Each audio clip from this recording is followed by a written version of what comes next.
Assalamualaikum dan salam sejahtera kepada semua penonton dan juga subscriber. Terima kasih kerana dah tekan subscribe. Pada yang belum, jangan lupa tekan subscribe dan lonceng untuk notifikasi terkini daripada channel ini.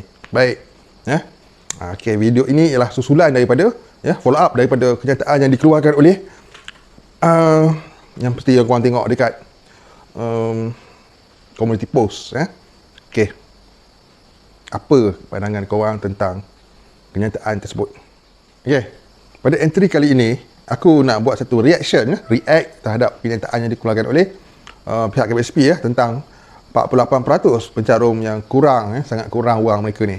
Tapi fakta itu betul lah, kalau dia dah cakap 48% tu.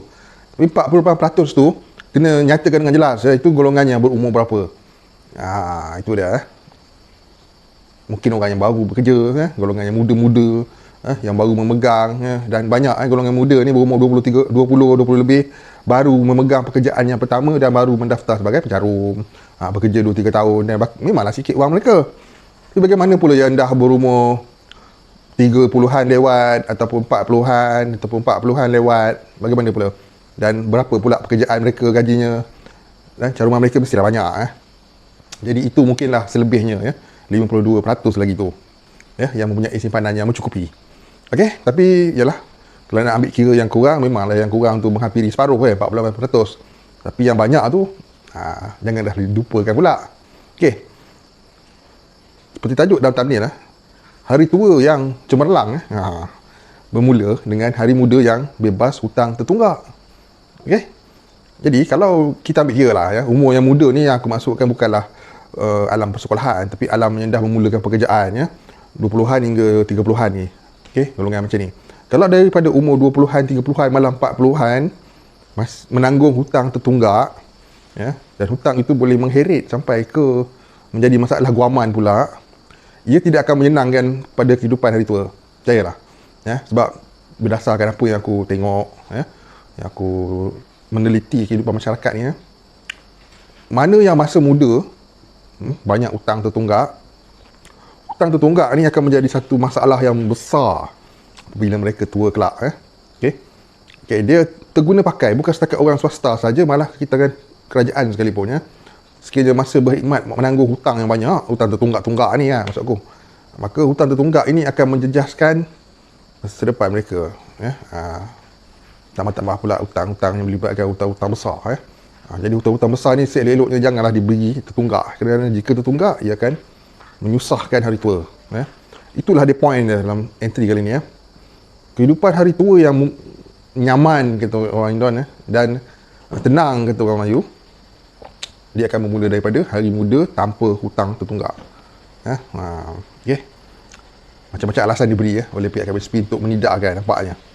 Tapi nak bagi alasan tu biarlah alasan yang cun sikit. Janganlah main percentage yang sama, main persen yang sama, bagi tahu tentang hari persaraan susah. Kita tidak nampak hari tua macam mana keadaannya. Janganlah kita menilai masa depan dan masa tua seseorang tu berdasarkan berapa jumlah yang dia ada dalam EPF dia buat masa tu sekarang ni, kan. Kalau 48% mempunyai wang yang sikit, janganlah kita anggap 48% tu akan susah. Okay, jadi apa yang kita nampak daripada kenyataan tersebut ialah pihak KPSP lebih membimbangkan, yang dahulu orang yang bekerja dalam sektor formal, potong gaji, makan gaji, akan beralih kepada sektor yang tidak formal seperti berniaga sendiri dan tidak lagi mencarum. Itu yang aku nampak kebimbangan pihak KPSP. Kebimbangannya ke arah itu. Kurang orang yang nak mencarum kerana kurang yang akan kerja makan gaji. Sebaliknya akan bekerja dalam sektor-sektor yang tak formal lah. Maksudnya berniaga ke, buat perniagaan online, ataupun bekerja-bekerja dalam sektor-sektor gig, kan. Jadi itu yang menjadi kebimbangannya bila ramai pencarum tidak lagi mencarum secara aktif. Jadi pendapatan pihak KPSP juga akan berkurangan, untuk dilaburkan pun akan kurang kerana kurang yang masuk. Itu yang jadi kebimbangan sebenarnya. Tentang hari tua kita sendiri yang manage sebenarnya. Kalau nak dikirakan, sejak aku kecil tu tengok banyak orang susah.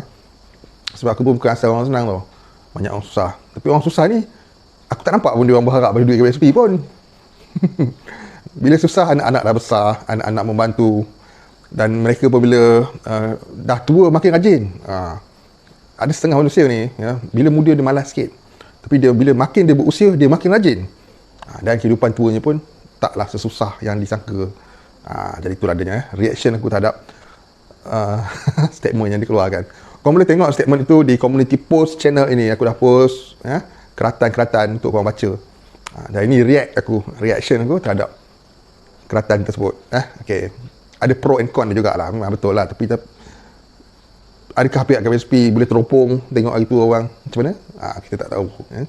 Hidupan hari tua ni sesuatu yang Allah yang menentukan. Tuhan yang menentukan bagi setiap agama. Mereka percaya pada kewujudan Tuhan masing-masing. Dan itu yang menjadi trust keutamaan sebenarnya dalam setiap agama. Tak kira lah agama apa sekalipun. Percaya kepada masa hadapan yang ditentukan, yang ditakdirkan dan yang diusahakan. Jadi semoga walau seribu daya menidakkan, semoga seribu daya jugalah yang mengingininya. Sebab aku tengok ramai orang yang susah sangat ni. Berdasarkan komen-komen penonton dalam channel ni, jelas menunjukkan, macam itu aku cakap 80%, tapi nampaknya bukan 80% lagi dah. Ini lebih daripada 80% daripada penonton. Ini baru penonton channel ni, belum kita tengok dekat Facebook ke apa ke lagi. Aku rasa lebih daripada 80% mahukan pengeluaran. Jadi aku harap pihak KPSP dan pihak kerajaan secara amnya bolehlah mempertimbangkan perkara ni dengan setelus yang boleh. Anda kata 10,000 tu terlalu besar untuk diberi, maka separuh pun sudah rakyat tak komplain dah, pencarun tak komplain dah. Asalkan 5,000 tu dibayar secara one off. Okay? Tapi kalau tak ada juga, dia akan timbul macam-macam masalah lah. Masalah kewangan ni boleh mengheret kepada masalah yang lain. Keganasan rumah tangga, masalah sosial, dan tak mungkin juga membawa kepada jenayah. Itu yang kita tak nak tu. Yang kalau boleh kita elak lah. Jadi semoga dipermudahkan. Aku pun tak tahu nak cakap apa dah. Statement demi statement dikeluarkan. Kita cuma boleh react tentang statement tersebut. So guys, Assalamualaikum, salam sejahtera, salam hormat semua. Bye-bye.